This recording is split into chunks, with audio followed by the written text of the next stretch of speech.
পাহিলাহী সপোন এটাই বুকুত খংগোপনে থিতাপি লৈছিলহি। ধমনীয়েদি বৈ বৈ বুজাই যোৱা যেন এবুকু মৰমৰ নিষিদ্ধ সপোন। শৈৰীণত্ৰী জোনৰ চাঁদ ঠিক সন্ধিয়াৰ কৃষ্ণচূড়াজোপাৰ দৰে মোৰ ধূসৰ আকাশখন ৰাঙলী কৰাৰ কথা আছিল তেওঁৰ সেউতাৰ সেন্দুৰ বুলেৰে। নেম নিশাৰ সিটো পাৰে বহু কথাই যে পতাৰ কথা আছিল। কথা আছিল উফৰি পৰা কথাবোৰ শুনাৰ, কথা আছিল চিটিকি পৰা কথাবোৰ কোৱাৰ।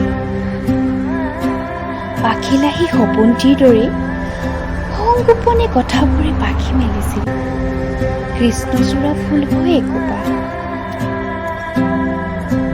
বিষাদ বলুৱে তেওঁৰ সেউতাৰে ৰাঙলী আকাশখন পুনৰ ধূসৰ কৰাৰ কথা যে আজি নাছিল।